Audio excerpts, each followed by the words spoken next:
আমাদের লেকচার 11 হলে আমরা এখন শিখবো হলো সহগ সমতাকৃত। তো সহগ সমতাকৃতর বিষয়টা যেটা মানে আমাদের এখানে বলতেছে কি, এটা একটা সমীকরণ দেওয়া আছে, দিয়ে আমাকে এ এবং সি এর মান বের করতে বলতেছে।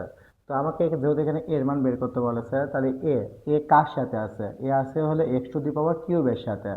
তার মানে এখানে এক্স টু দি পাওয়ার কিউবের সহগ কত? এ। এখানে এক্স টু দি পাওয়ার কিউবের সহগ এ। তাহলে এখানে আমাদের খুঁজে বের করা লাগবে x to the power q কই আছে। তাহলে এক্স টু দি পাওয়ার এখানে কিউ আছে, x to the power q এর সহগ কত? 6। তার মানে আমাদের এর মান এখানে কি হবে? এর মান হলো 6 হবে। এবং আমাকে বলেছে সির মান বের করতে। তাহলে সি আমাদের কই আছে? সি আছে হলে কি এই সমীকরণে শেষেরটা, তো আমাদের তার সাথে কোনো এক্স নেই। তাহলে আমাদের এখানে এমন কোন আর টা আছে যার সাথে কোনো কি নেই, যার সাথে কোনো এক্স নেই। তো আমাদের এখানে এর সাথে কোনো এক্স নেই, আমরা দেখতেছি কি এখানে এক্স কিউ আছে, এক্স আছে, এর সাথে কোনো এক্স নেই। তার মানে আমাদের সি ইজিক্যাল টু কত হবে? C equal to 10। তার মানে সহগ সমতাকৃতের বিষয়টা হচ্ছে কি, পাওয়ারের সাথে মিল রাখা লাগবে।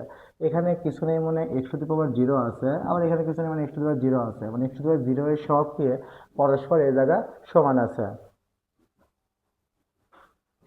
এত তাহলে আমাদের দেখা যাচ্ছে যে কি এটার অ্যান্সার কি হবে? এটার অ্যান্সার আমাদের হবে কি ক নাম্বার।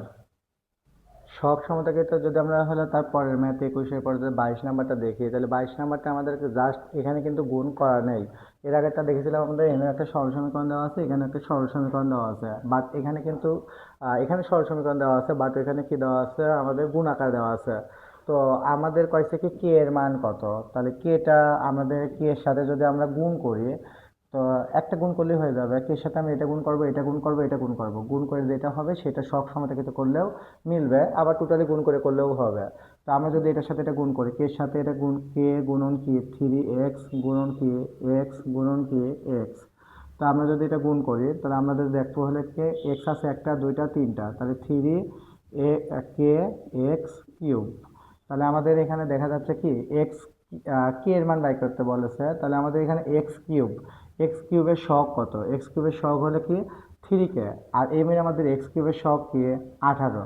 তাহলে আমাদের কি হবে কি এক্স কিউব এর সহগ, এটা না লিখলেও হবে, সহগ সমতাকৃত। তাহলে আমাদের এখানে এক্স কিউবের সহগ কত আছে? 3 কে। আর এখানে এক্স কিউবের সহগ কত আছে? 18। তাহলে আমাদের হলো কি লিখতে পারি আমরা? কে ইজিক্যাল টু কি 18 ডিভাইডেড কি 3। কাটাকাটি করলে কত হবে? 3 6 18। সুতরাং কে এর মান কত বাড়ালো? কে এর মান 6।